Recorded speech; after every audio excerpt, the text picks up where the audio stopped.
Logan Carter, a self-made man whose success story was the kind people shared as inspiration, stood on the damp Seattle street, the rain soaking through his trench coat. He wasn't here to celebrate his accomplishments or revel in his fortune. Instead, he stood gazing at the glowing sign of the Silverwood Hotel, the crown jewel of his career, which now felt like a monument to failure. Once, this hotel symbolized everything he believed in: integrity, warmth, and genuine care for people. But over time, those ideals had been stripped away, layer by layer, until the elegant facade hid only coldness and opportunism. Born to a construction worker in a small Midwestern town, Logan's journey had been anything but easy. As a boy, he watched his father labor long hours on muddy work sites to make ends meet. His father often said, "We don't just build structures, son. We build trust." Those words stayed with Logan through years of struggle. The odd jobs barely covering his tuition, the sleepless nights spent drafting plans for his business, and the relentless determination that eventually birthed the Silverwood Hotel. The hotel was unlike anything the city had seen from its opening day. Crystal chandeliers bathed the marble lobby in warm light, and every detail, from the scent of fresh lilies to the curated art on the walls, was designed to make guests feel welcome and cared for. Logan built a reputation for treating not only his guests, but also his employees with respect and dignity. People who worked for him said he remembered their names, families, and dreams. But as his empire expanded, cracks began to form. Logan's focus shifted from the day-to-day running of the Silverwood to chasing ambitious expansion plans. He entrusted the hotel's operations to managers like Ethan Morris, his trusted right-hand man. Ethan had the charisma and confidence Logan admired, but what Logan didn't see, or perhaps chose to ignore, was Ethan's arrogance and ruthless ambition. Under Ethan's leadership, the hotel gradually lost the heart that Logan had poured into it. The first complaints were subtle. A guest mentioned that the front desk staff seemed less friendly, and an employee quietly resigned without explanation. Logan dismissed them as growing pains, focusing instead on the grand openings of new locations. But over the years, the whispers grew louder. Staff turnover skyrocketed. Longtime employees, people Logan considered family, were replaced by newer hires who treated the job as transactional. The warmth that once defined the Silverwood dimmed, replaced by a cold focus on profit margins and efficiency. Logan had tried to ignore it for as long as he could. But 6 months ago, during an unannounced visit to the hotel, he overheard 2 employees mocking a guest for requesting a simple favor. That moment hit him harder than he expected. The Silverwood wasn't just slipping away. It had already become unrecognizable. And tonight, after months of deliberation, he was here to see it with his own eyes, not as the owner, but as an outsider. The rain picked up, and Logan pulled his coat tighter. "Time to face what I've let this place become," he muttered, stepping toward the revolving doors. The Silverwood Hotel lobby was everything Logan had designed it to be, luxurious yet inviting. Warm golden light spilled from the chandeliers onto polished marble floors. Guests lingered in plush seating clusters, sipping cocktails and chatting softly, while bellhops in crisp uniforms maneuvered luggage carts with practiced ease. Every detail seemed perfect on the surface, but Logan's eyes caught subtle signs of neglect. A vase of flowers slightly wilted, a chip in the grand front desk's corner, a bellhop's forced smile as he hurried past. Logan stepped inside, dripping rainwater onto the immaculate floors. His disheveled appearance, wrinkled coat, worn boots, and damp hair starkly contrasted the polished world around him. Heads turned subtly, some with mild curiosity, others with quiet judgment. Near the front desk stood Claire Matthews, the hotel receptionist. Her tailored blazer and perfectly styled hair gave her an air of authority, but the slight downturn of her mouth betrayed an attitude of detachment. "Good evening," Logan said, approaching the desk, his voice calm yet firm. Claire barely glanced up, her gaze flicking over his soaked coat and worn boots before settling back on her computer. "Good evening, sir. How can I assist you?" she asked, her tone clipped and rehearsed. "I'd like a room for the night," Logan replied, placing his old leather wallet on the counter. Claire hesitated, her fingers pausing over the keyboard. Her practiced smile faltered, as she noted the absence of a reservation or credit card. "I'm sorry, sir, but we're fully booked tonight." Logan raised an eyebrow, his gaze drifting to the row of unclaimed room keys behind her. "Fully booked?" he repeated, his tone sharp but measured. "I count at least 10 available rooms." Claire's cheeks flushed, but she quickly recovered, straightening her posture. "Those rooms are reserved for guests with confirmed bookings," she said defensively. "We cannot accommodate walk-ins at this time." Logan tilted his head slightly, observing her closely. "And what if I told you I had a reservation?" he asked, his voice calm but cutting. Claire blinked, caught off guard. I don't see one under your name," she stammered, quickly pulling up the reservation system. "You haven't asked for my name yet," Logan pointed out, his tone soft but unyielding. Before Claire could respond, Ethan Morris appeared, his broad frame exuding authority. He strode up to the desk, his voice dripping with condescension. "Is there a problem here, Claire?" Claire seized the opportunity to deflect. "This gentleman is requesting a room, but as I explained, we're fully booked." Logan turned to Ethan, meeting his gaze with an unreadable expression. "I'd like to speak to the manager," he said evenly. Ethan folded his arms, a faint smirk playing on his lips. "The manager isn't available at this hour," he replied, his tone laced with arrogance. "But I assure you, we don't have any room for someone in your situation." Logan's fists clenched at his sides, though his face remained impassive. "My situation?" he echoed, his voice dangerously calm. Ethan chuckled, leaning closer. "Let's not make a scene, sir. Tiamatel is a few blocks away and can be more suited to your needs." A ripple of discomfort spread through the lobby as nearby guests pretended not to listen. Logan inhaled deeply, forcing himself to relax. "Very well," he said, at last, stepping back. "I'll leave for now." He turned and walked toward the service entrance, his mind racing. This wasn't just a business gone astray. It was a culture corrupted by arrogance and neglect. He paused as he reached the door, glancing back at the glowing Silverwood sign. His jaw tightened with resolve. "They'll learn," he whispered, stepping into the rain. "Every last one of them." Logan slipped into the dimly lit service hallway at the rear of the Silverwood Hotel. The clang of the heavy metal door echoed around him, amplifying the stark contrast between the polished opulence of the lobby and the gritty reality behind the scenes. The scent of detergent, cooking oil, and faint mildew lingered. Staff moved with quiet efficiency, their conversations blending with the hum of industrial machines. He adjusted his rain-soaked coat and pushed deeper into the corridor, his footsteps muffled by the worn linoleum. Few people noticed him, a testament to how invisible those working behind the scenes often were to the hotel's management. A deep voice interrupted his thoughts as he reached a break in the hallway.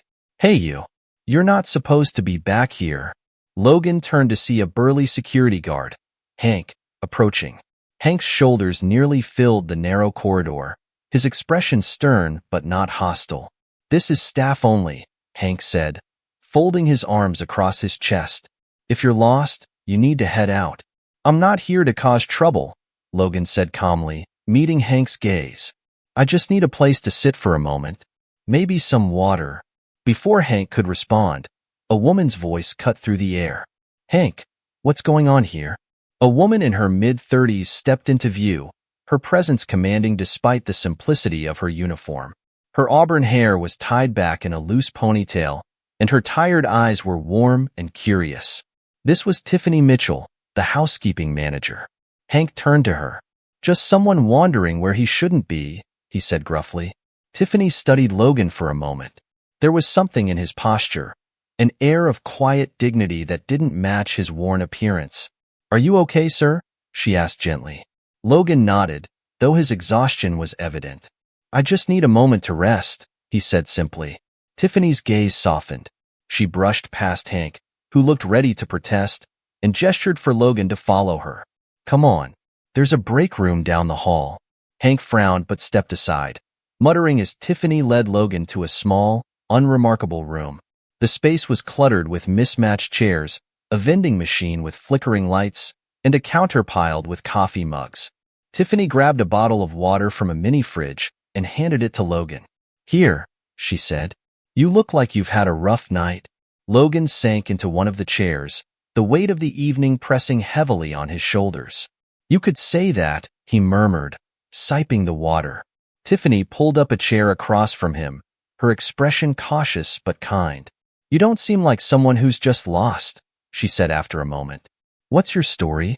Logan hesitated, debating how much to reveal.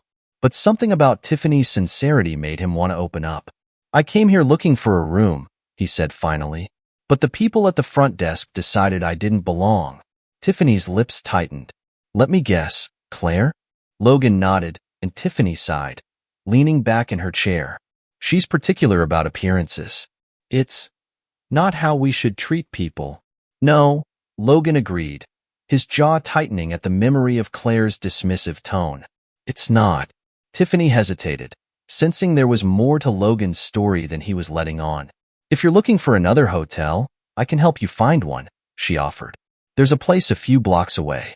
Not as fancy, but they're good people. I appreciate the offer, Logan said, a faint smile tugging at his lips. But I'll figure something out. Before Tiffany could respond, the door swung open and Hank reappeared, his expression grim. Tiffany, Greg's looking for you, he said. Wants to know what's taking so long. Tiffany's shoulders stiffened, and she glanced at Logan apologetically. Will you be all right here for a bit? Logan nodded. I'll be fine. As Tiffany left, Logan leaned back in his chair, his mind racing. He'd seen enough to confirm his worst fears. The Silverwood Hotel wasn't just failing. It was rotting from the inside out. But Tiffany's kindness gave him a flicker of hope. Perhaps not everything in this place was broken. This isn't over, he muttered, determination hardening in his chest. Logan stepped out into the rain-soaked alley behind the hotel, his thoughts churning. The cold drizzle mixed with the heat of his rising anger. He didn't look back toward the grand entrance. There was no need. The faces of Claire and Ethan, with their disdain and arrogance, were etched in his memory. As he turned the corner, he nearly collided with a young bellhop carrying trays. Whoa, sorry about that, the bellhop exclaimed, steadying himself. No harm done, Logan said, helping him balance the trays. He noticed the young man's nervous expression and overly quick pace. Busy night? The bellhop nodded, glancing around as if afraid of being caught talking. Always is. Especially with Greg breathing down everyone's neck. Logan's brow furrowed. Greg? The supervisor, the bellhop explained. He's been on a rampage lately. Wants everything perfect for some VIP guests tomorrow. He hesitated, then added in a lower voice. Most of us just try to stay out of his way. Logan thanked the bellhop and continued walking, his mind churning. He needed to see more, to understand how deep the problems ran. Making his way to the employee lounge, he overheard voices echoing from the staff corridor. Ethan's unmistakable tone carried over the hum of background noise. People like him don't belong here, Ethan said, his voice dripping with disdain. We've got an image to maintain. Let security know to keep an eye on the entrances. I don't want him sneaking back in. Logan clenched his fists, forcing himself to remain calm. He slipped into the shadows, observing Ethan strutting down the hallway, barking orders into a radio. His words confirmed what Logan already suspected. Ethan wasn't just indifferent to the hotel's values. He actively undermined them. As Ethan disappeared around a corner, Tiffany reappeared, her face pale but resolute. She spotted Logan and hurried over. You're still here, she said, her tone a mix of relief and concern. Greg's not going to be happy if he finds you. Logan's lips curved into a wry smile. I'm counting on it. Tiffany hesitated, then gestured for him to follow her. Come with me. There's something you need to see. She led him to a small utility room where a group of housekeeping staff were gathered. Their faces were weary, their conversations hushed. When Tiffany entered, they looked up, their expressions wary but hopeful. This is Logan, Tiffany said, her voice calm but firm. He's interested in what's going on here. The staff exchanged uncertain glances, but one older woman stepped forward. Her name tag read Marcy, and her eyes carried the weight of years spent in thankless work. What's going on? She said bitterly. is that we're being run ragged by a boss who only cares about looking good for the VIPs. It doesn't matter how many of us are sick or overworked. We're replaceable to him. Logan listened intently, his heart heavy with guilt. These people kept the hotel running, the ones he had vowed to protect when he built the Silverwood. And he had failed them. I'm sorry, he said quietly, his voice breaking the tense silence. You deserve better. Marcy's eyes narrowed. And who are you to say that? Logan straightened, his gaze steady. I'm the one who built this place, he said simply. And I'm here to make it right. The room fell silent, the weight of his words settling over the staff. Tiffany stepped closer, her expression a mix of surprise and determination. If that's true, she said softly, then you've got a lot of work to do. Logan nodded. I know. And it starts now. Logan's words hung in the air, their weight filling the cramped utility room. The staff exchanged stunned glances, disbelief and cautious hope flickering in their eyes. Marcy crossed her arms, skepticism etched into her features. If you're the owner, why now? Why show up after everything's already fallen apart? Logan stepped forward, his rain-dampened coat brushing against the chair behind him. His gaze was steady, his voice unwavering. Because I trusted the wrong people. I got too focused on growing the brand and forgot what made this place special, the people in it. That's on me. But I'm here now, and I promise things will change. A younger housekeeper, Riley, nervously raised her hand.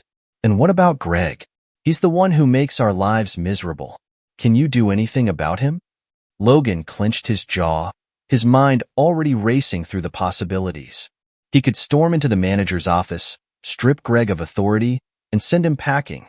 But that would be a bandage on a wound far deeper than one man's arrogance. We'll handle Greg, Logan said finally. But this isn't just about him.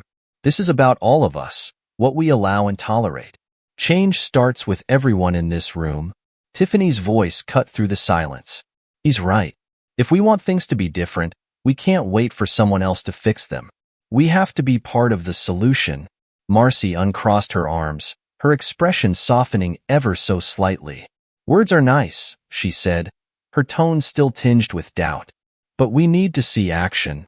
You will, Logan replied firmly. Starting tonight. Before anyone could respond, heavy boots echoed down the corridor. The staff froze, their eyes darting toward the door. A moment later, Greg's towering figure appeared in the doorway, his face twisting in a scowl. What's going on here? He barked, his gaze sweeping the room and landing on Logan. You again? I thought I made it clear you don't belong here. Logan stepped forward, his presence commanding despite his disheveled appearance. Greg, you've been running this hotel like it's your kingdom, but that ends now. Greg scoffed, folding his arms. And who's going to stop me? You? A faint smirk played on Logan's lips as he straightened his posture. Yes, because I'm Logan Carter, and I own this hotel. The room fell deathly silent. Greg's confident smirk faltered, replaced by a flicker of uncertainty. That's a good one, he sneered. You're just some drifter trying to make a scene. Check the records, Logan said calmly. Or better yet, check the name on the deed. This isn't your playground, Greg. It's my legacy. And I've seen enough to know you've turned it into something I barely recognize. Greg's face flushed with anger, but before he could retort, Tiffany stepped forward. He's telling the truth, Greg. And you've been a part of the problem for far too long. The staff murmured among themselves, their expressions shifting from fear to quiet determination. Greg glared at Tiffany, then back at Logan. You think you can just walk in here and take over? Good luck. These people work for me, not you. No, Logan said, his voice calm but unyielding. They work for the Silverwood. And as of now, you don't. Pack your things, Greg. You're done. Greg's eyes widened, his bravado cracking. You can't do this. I just did, Logan replied. And if you don't leave alone, security will escort you out. For a moment, it seemed Greg might argue. But the murmurs of the staff grew louder, their collective disapproval stripping him of the authority he once wielded. With a muttered curse, Greg stormed out, his heavy boots echoing through the hallway. As the door slammed shut behind him, the room exhaled as one. Logan turned back to the staff, his expression firm but encouraging. This is the beginning of something new. But I can't do it without you. Are you with me? One by one, the staff nodded, their cautious hope solidifying into something more substantial. Tiffany stepped forward, her voice steady. We're with you. The following morning, Logan stood at the front of the grand ballroom, now transformed into a meeting space large enough to accommodate the entire staff. The room buzzed with quiet tension as employees filed in. Housekeepers in crisp uniforms, bellhops clutching their caps, chefs in white coats smudged with flour. Some faces were familiar, others new, but all bore the weight of uncertainty. Logan adjusted the microphone, waiting until the last murmurs faded into silence. Tiffany stood to his right, calm but watchful, while Rachel Morgan, the general manager, sat nearby with a clipboard clutched in her hands. Good morning, Logan began, his voice steady but warm. I know many of you are wondering why I'm here and what this means for you. So let me start with this. I'm here because I care. I care about this hotel, its people, and what it stands for. He paused, letting his words settle. When I built the Silverwood, it wasn't just about luxury. It was about creating a place where everyone, guests and employees alike, felt valued. Somewhere along the way, we lost that. And that's on me. The staff exchanged wary glances, their skepticism palpable. Logan stepped closer to the edge of the stage, his tone softening. I've seen what's happening here. I've heard the stories of mistreatment, the lack of respect, the fear of speaking up. That's not the Silverwood I built, and not the Silverwood I want. His gaze swept the room, landing on a young bellhop near the back. You might wonder if things will change, or if this is just another speech. I don't blame you. Words don't mean much without action. That's why I'm here. To listen, learn, and make things right. Rachel cleared her throat, her professionalism intact despite the undercurrent of tension. Mr. Carter, with all due respect, change isn't easy. People are set in their ways. I know, Logan replied, meeting her gaze. But it's necessary. And it starts with accountability. He turned to the staff, his tone firm. Effective immediately, every department will undergo a full review. Not to punish, but to understand where we've gone wrong. And I want your input. This hotel doesn't run without you, and your voices matter. A hesitant hand rose near the middle of the room. Emma Matthews, the receptionist who had dismissed Logan the night before. Her face was pale, her hands trembling slightly as she stood. I need to apologize, she said, her voice barely above a whisper. The way I treated you, it was wrong. And it wasn't just you. I've judged people before even giving them a chance. I'm sorry. Logan nodded, his expression gentle. Thank you, Emma. Acknowledging our mistakes is the first step toward change. Emma sat down, her cheeks flushed, but her colleague's faint murmur of support seemed to lift some of the weight from her shoulders. Logan turned back to the rest of the staff. This isn't about blame. It's about building something better, together. I'm not asking for perfection. I'm asking for effort. Will you give me that? The room remained silent for a moment, the tension thick. Then, one by one, hands began to rise. First Emma's, then Riley's, then Marcy's. Soon, nearly every hand in the room was raised. Logan smiled, a flicker of hope lighting his face. Thank you. This is just the beginning. But we can make the Silverwood a place we're all proud of. As the staff began to file out, Logan stepped down from the stage, exhaustion tugging at the edges of his resolve. Tiffany joined him, her expression thoughtful. You think they'll follow through? They will, Logan said, his voice quiet but firm. Because they've been waiting for someone to believe in them. And now they know I do. The afternoon sunlight streamed through the expansive windows of the Silverwood's main dining room, casting a soft golden glow over the carefully set tables. The room, usually bustling with the laughter and chatter of guests, was now occupied by Logan and the department heads. It was a smaller, more intimate meeting following the all-staff gathering. These people shaped the hotel's culture and set the tone for the day-to-day operations. If change was to take root, it had to start here. Logan sat at the head of the table, his hands clasped tightly together, his expression measured. Rachel Morgan, the general manager, sat to his right, her polished demeanor masking their unease. To his left sat Tiffany Mitchell, whose steady presence had become a source of quiet strength for him. Around the table were Chef Marco, a gruff but passionate man who had been with the hotel since its opening. Claire Matthews, the receptionist whose earlier apology had opened a fragile bridge, and Jake Reynolds, the bellhop who had proven himself as a keen observer of the hotel's dynamics. Logan's gaze swept the group before he spoke. "Let's be honest," he began, his voice calm but commanding. "What we've been doing isn't working. The Silverwood was built on values, kindness, integrity, excellence. But somewhere along the way, we lost sight of that. I've seen the cracks in our foundation. If we don't address them now, they'll bring everything down." The table remained silent, the weight of his words settling over the group. Rachel cleared her throat, her professionalism flickering with hesitation. "Mr. Carter, I understand your concerns, but it's important to remember that the hospitality industry is demanding. Sometimes efficiency takes precedence over idealism." Logan's gaze sharpened. "Efficiency doesn't mean treating people like they're disposable, Rachel. That mindset is exactly what we need to change." Marco leaned forward, his arms resting on the table. "With all due respect, Mr. Carter, change isn't going to happen overnight. I've seen how some younger staff behave. No respect for the craft or discipline.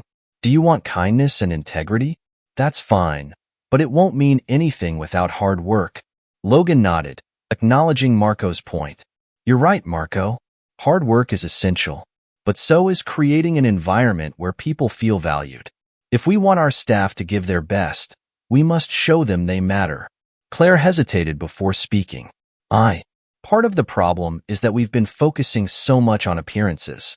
Guests expect luxury, and we've been trying to meet those expectations at any cost. Sometimes, it feels like there's no room for mistakes." Logan's expression softened. "Luxury isn't just about appearances, Claire. It's about how we make people feel. And that starts with how we treat each other." Jake, who had been listening intently, finally spoke up. "I think people want to do better. They're just scared of messing up, getting on Greg's bad side, and losing their jobs. If we can show them that it's okay to care, to try, maybe things will start to change." Logan smiled faintly. "Exactly, Jake. This isn't just about rules and policies. It's about rebuilding trust." The group fell into a deeper discussion, exploring tangible ways to create a culture shift. Logan listened, taking notes as they brainstormed ideas. Cross-department workshops to improve communication, a mentorship program for new employees, and a recognition system to celebrate outstanding contributions. By the end of the meeting, the atmosphere had shifted. There was still doubt, but a growing sense of possibility tempered it. As the department heads filed out, Logan leaned back in his chair, exhaustion creeping into his bones. Tiffany lingered, her brow furrowed in thought. "You're asking them to unlearn years of bad habits," she said quietly. "That's not easy." "I know," Logan replied, his voice low but resolute. "But it's worth it." The evening air carried a faint chill as Logan walked through the staff corridors, his footsteps echoing softly against the polished concrete. The day had been productive, but there was still much to do. As he passed the housekeeping office, he overheard muffled voices, an argument brewing behind the slightly ajar door. He paused, his curiosity piqued. Pushing the door open, he found Marcy and another housekeeper, Diana, in a heated exchange. "You think this is going to change anything?" Diana said, her tone sharp. "Greg's gone, but the problems are bigger than him. They'll just replace him with someone worse." Marcy crossed her arms, her expression defensive. "At least Logan's trying. That's more than anyone else has done." Diana scoffed. "Trying doesn't pay the bills. I've seen this before. Big promises, no follow-through. Is everything okay here?" Logan's voice cut through the tension like a blade. Both women turned, startled. Diana's face flushed with embarrassment while Marcy shifted uncomfortably. "Sorry, Mr. Carter," Marcy muttered. "We didn't mean for you to hear that." Logan stepped into the room, his presence filling the small space. "No need to apologize," he said gently. "If there's frustration, I want to hear it." Diana hesitated, then squared her shoulders. "It's just hard to believe things will change. We've been told before that things would improve, but they never do. Logan nodded, his gaze steady. I understand your skepticism, Diana. Change takes time, and it's never easy. But I'm not here to make empty promises. I'm here to do the work. With you, not just for you. Diana's posture softened, though her doubt lingered. What if it's not enough? Then we keep trying, Logan replied. We keep fighting for the kind of workplace we all deserve. But I can't do it alone. I need your help. Marcy nodded, her expression thoughtful. He's right, Diana. If we don't try, nothing will change. Diana exhaled slowly, her defenses beginning to lower. Okay, she said finally. I'll give it a shot. Thank you, Logan said sincerely. That's all I ask. As he left the office, a faint sense of optimism began to take root. The path ahead was daunting, but moments like this reminded him why he had started this journey in the first place. Logan returned to his office, the weight of the day pressing heavily on his shoulders. Tiffany was waiting for him, a cup of coffee in hand. Long day, she remarked, handing him the mug. Logan took it gratefully, sinking into his chair. Feels like we've been climbing a mountain and are only halfway up. Tiffany smiled faintly. You've already made it farther than most would. Don't forget that. Logan stared out the window, the city lights twinkling against the dark sky. I just hope it's enough. Tiffany placed a reassuring hand on his shoulder. It will be. One step at a time. As the clock ticked toward midnight, Logan allowed himself a moment of quiet reflection. The road ahead was long, but he felt a glimmer of hope for the first time in years, not just for the Silverwood, but for the people who made it come alive. The following day, Logan arrived early at the Silverwood Hotel. The rain had finally stopped, leaving the streets glistening under the pale Seattle sunlight. As he stepped into the staff lounge, he found Tiffany leaning against the counter with her clipboard tucked under one arm. You're up early, she remarked with a faint smile, passing him a cup of coffee. Couldn't sleep, Logan replied, taking a sip. Too much to think about. Tiffany nodded, her expression thoughtful. You've shaken things up. People are paying attention now, but there's still hesitation. They're waiting to see if this is real. It has to be, Logan said firmly. Today's about showing them what we stand for. The first step of the day was a meeting with the heads of housekeeping, maintenance, and guest services. Logan stood at the head of the table, his voice steady but resolute. We've been reactive for too long. Starting today, we're going to be proactive. That means identifying problems before they become crises and supporting our teams in ways we haven't before. Marcy, representing housekeeping, leaned forward. What kind of support are we talking about? Resources, for one, Logan replied. Upgraded equipment, better training programs, and additional staff to reduce workloads. But it's also about respect. I want every team member to feel valued, no matter their role. Jake, who had joined the meeting to represent the frontline employees, spoke up. I think a lot of people feel like they're replaceable. If we can change that mindset, it'll make a huge difference. Logan nodded, encouraged by Jake's insight. That's exactly what we're aiming for. But it starts with us. If we don't treat people respectfully, how can we expect them to treat our guests similarly? As the meeting progressed, they discussed new policies to foster a culture of accountability and collaboration. Logan emphasized open communication, urging the department heads to listen to their teams and address their concerns. By the end of the meeting, the atmosphere in the room had shifted, cautious optimism replacing the lingering tension. To demonstrate his commitment, Logan spent the afternoon walking the hotel floor. He checked in with the housekeeping team, stopping to talk to staff as they cleaned rooms and restocked supplies. He joined Marcy in organizing linens, surprising several employees with his hands-on approach. In the kitchen, he met with Chef Marco, observing the team as they prepared lunch service. How's morale in here? Logan asked, leaning against the counter as Marco plated a salmon dish. It's improving, Marco admitted, though his tone remained gruff. Your little speech yesterday helped. But you've got to remember, these folks have been burned before. It will take more than a few kind words to win them over. Logan nodded. I'm not expecting overnight results. I want them to know I'm here for the long haul. Marco smirked, handing Logan a plate of freshly baked rolls. Then let's hope your patience holds up. You'll need it. As Logan returned to the lobby, he noticed Claire assisting an elderly couple at the front desk. Her demeanor was markedly different from before, warm, patient, and genuinely attentive. Logan lingered nearby, listening as she explained the hotel's amenities and ensured their room was ready. When the couple walked away smiling, Logan approached her. "Nice work, Claire," he said, his tone genuine. Claire looked up, startled. "Oh, thank you, Mr. Carter," she said, her cheeks flushing slightly. "You've come a long way since our first encounter," Logan added with a faint smile. Claire hesitated, then nodded. "I've been thinking a lot about what you said, about kindness and respect. I didn't realize how much I'd let the pressure get to me." "We all make mistakes," Logan replied.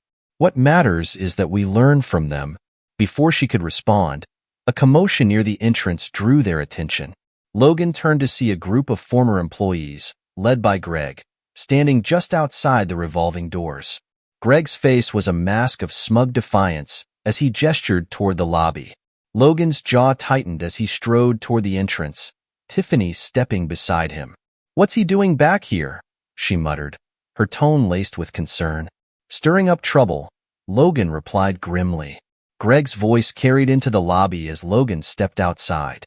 "You think this guy cares about you?" Greg barked, addressing the gathered employees. "He's just another suit trying to save face. Don't let him fool you." Logan raised a hand, silencing the murmurs that rippled through the crowd. "That's enough, Greg." Greg turned, his smirk widening. "Ah, the man of the hour. Come to lecture me about values again?"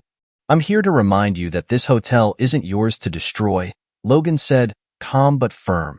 "You've had your say. Now leave." Greg scoffed. "Or what? Will you call security? Go ahead. Let everyone see how you deal with people who don't fall in line." Logan stepped closer, his tone unwavering. "This isn't about falling in line. It's about doing what's right for the staff, for the guests, and for this hotel. And you? You've made it clear you have no interest in that." The tension crackled in the air as Greg's bravado faltered. "You're making a mistake," he muttered, turning to leave. His small group of followers hesitated before trailing after him, their faces a mix of anger and uncertainty.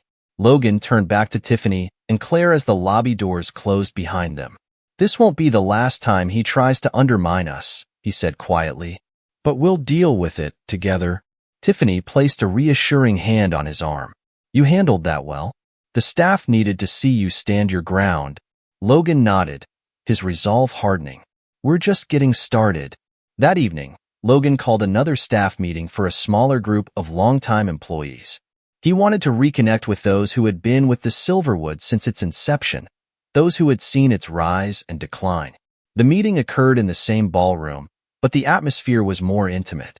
Logan stood at the front, addressing the group with gratitude and humility.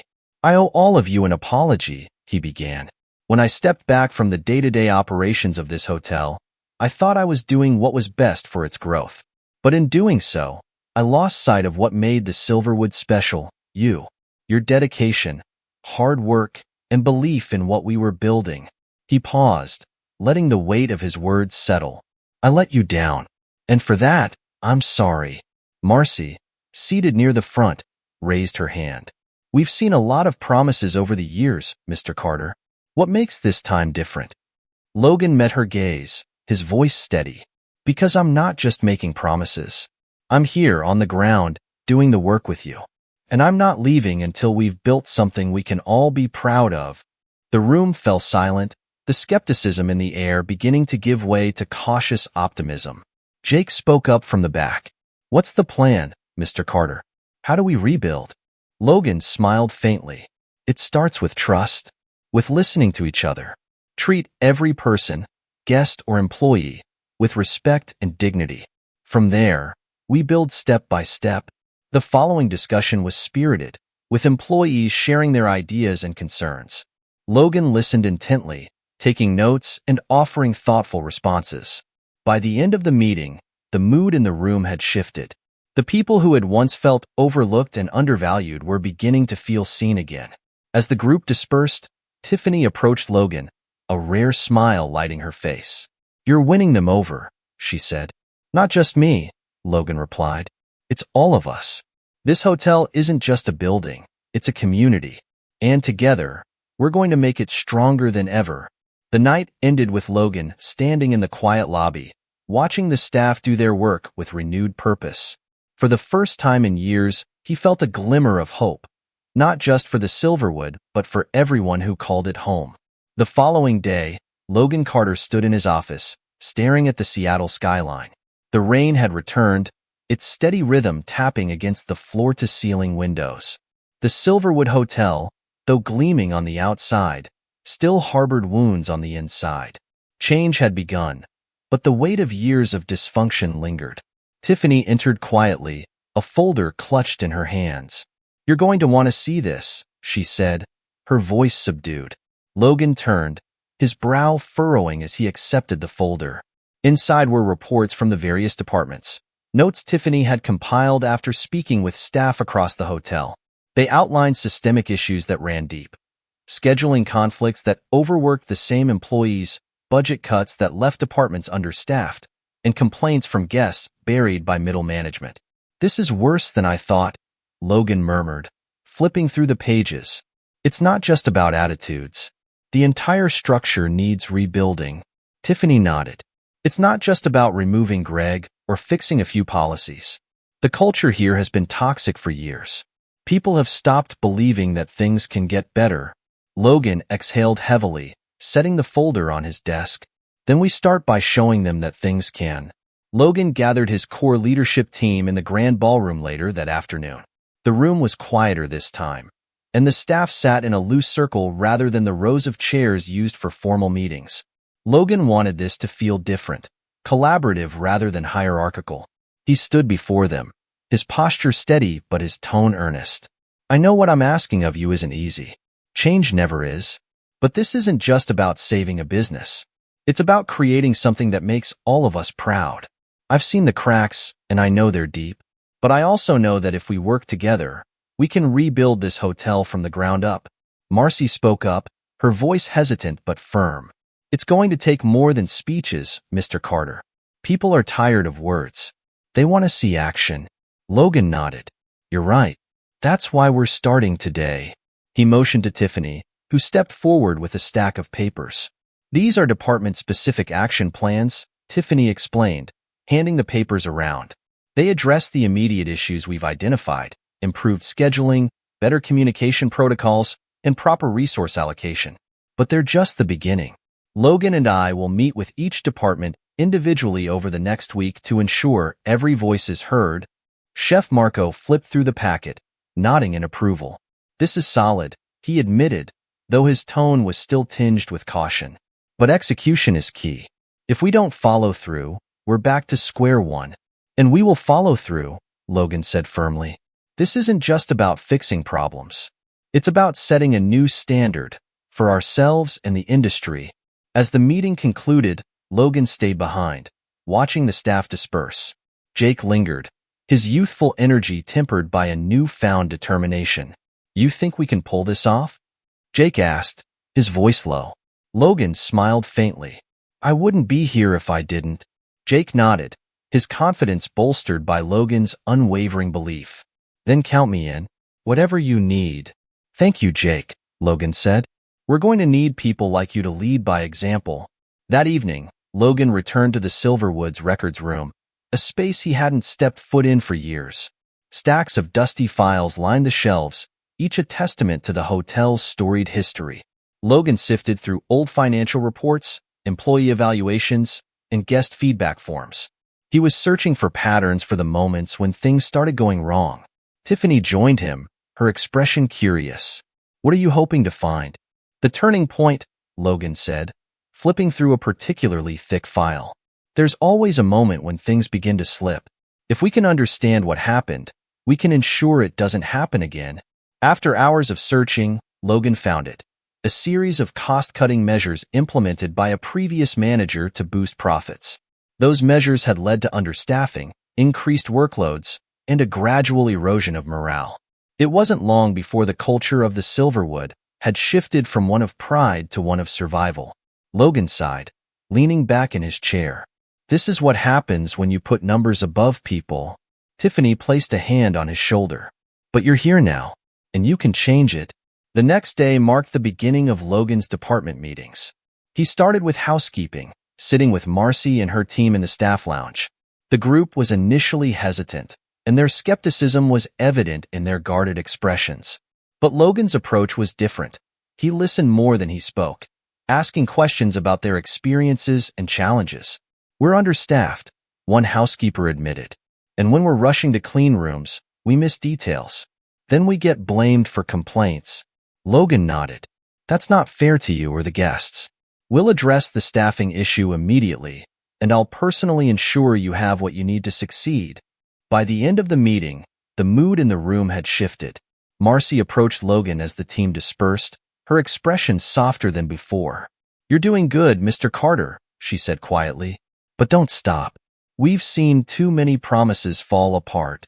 "I won't," Logan assured her. "This is just the beginning." Later that afternoon, Logan focused on guest services, joining Claire at the front desk during the busiest part of the day.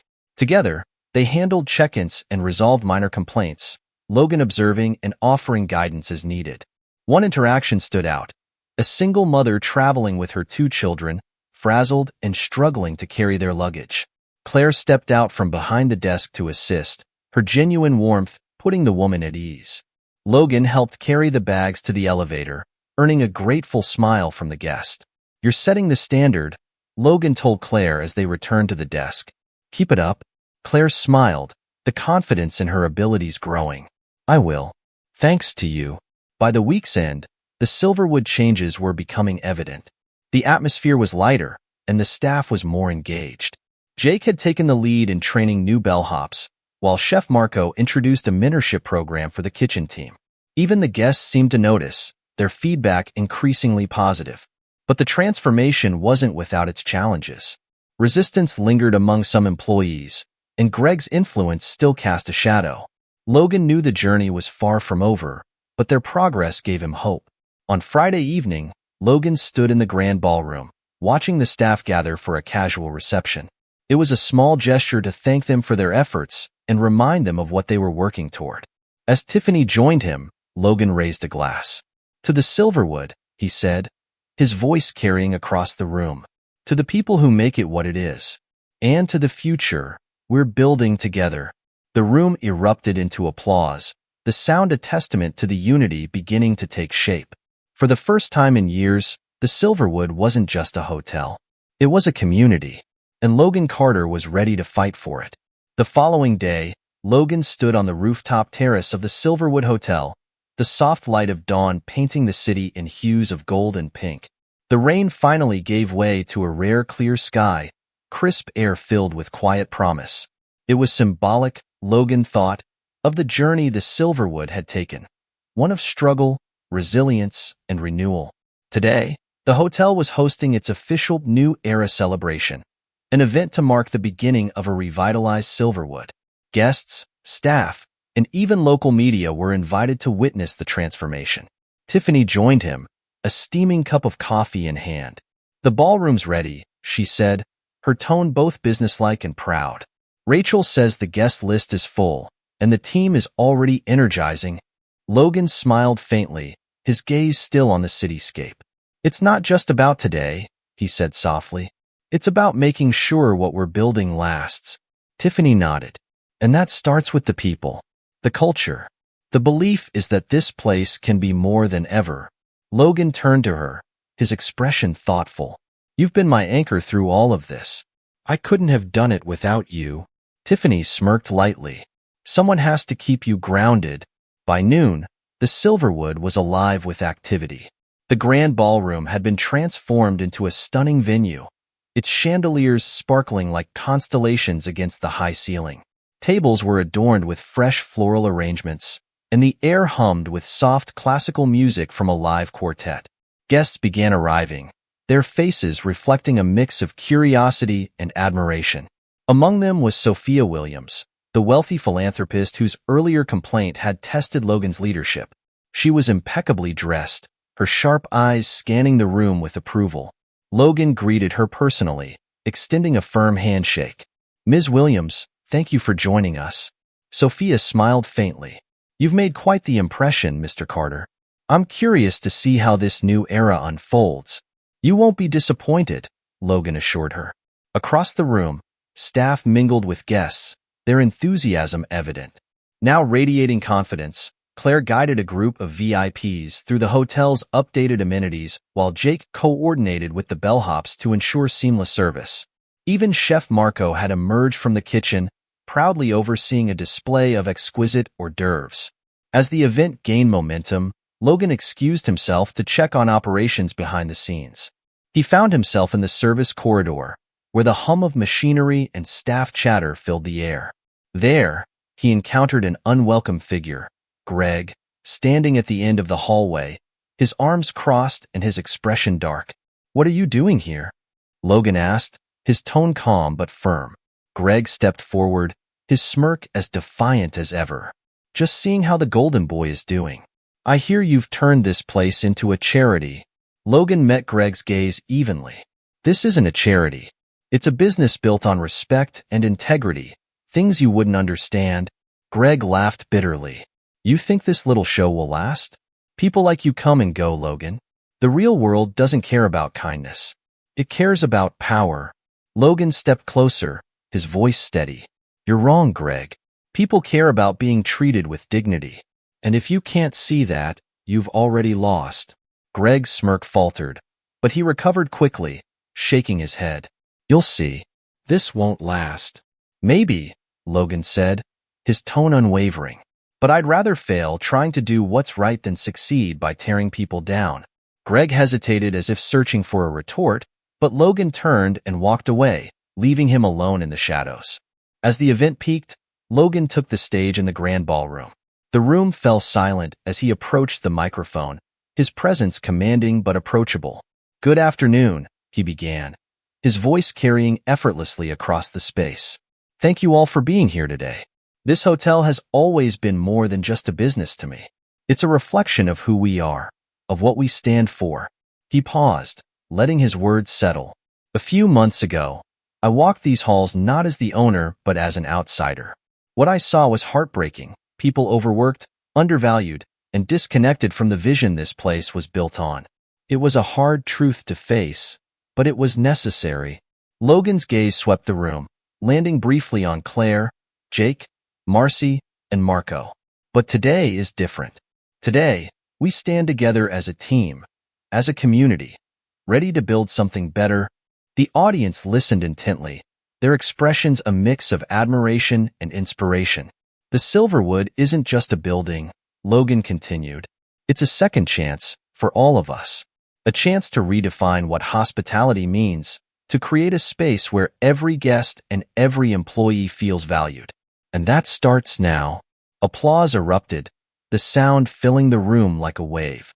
Logan stepped back, allowing the moment's energy to wash over him. As the event ended, Logan stood near the entrance, thanking guests as they departed. Sophia Williams approached, her expression thoughtful. "You've done something remarkable here," she said. "But the real test will be sustaining it." Logan nodded. "I know, and we're ready for it." Sophia extended her hand. "If you ever need support, don't hesitate to reach out. The world could use more places like this." "Thank you, Ms. Williams," Logan said sincerely. That evening, as the hotel returned to its usual rhythm, Logan returned to the rooftop terrace. The city stretched out before him, its lights glittering like stars. Tiffany joined him, her expression one of quiet pride. "You pulled it off," she said softly. Logan smiled faintly. "We pulled it off. But this is just the beginning." Tiffany leaned against the railing, her gaze thoughtful. "Do you think it'll stick? The changes, the culture shift?" "It will," Logan said firmly. "Because it's not just about policies or procedures. It's about people. And as long as we keep putting them first, we'll succeed." The Silverwood Hotel was far from perfect. There would be challenges, moments of doubt and resistance. But that night, Logan felt quite confident as he stood amidst the city he loved. The foundation had been rebuilt, stronger and more resilient than before. The Silverwood wasn't just a hotel anymore. It was a beacon of possibility, a place where second chances were real and where every person mattered. And for Logan Carter, that was worth every battle, every late night, and every sacrifice. The best days of the Silverwood were not just ahead. They were already beginning.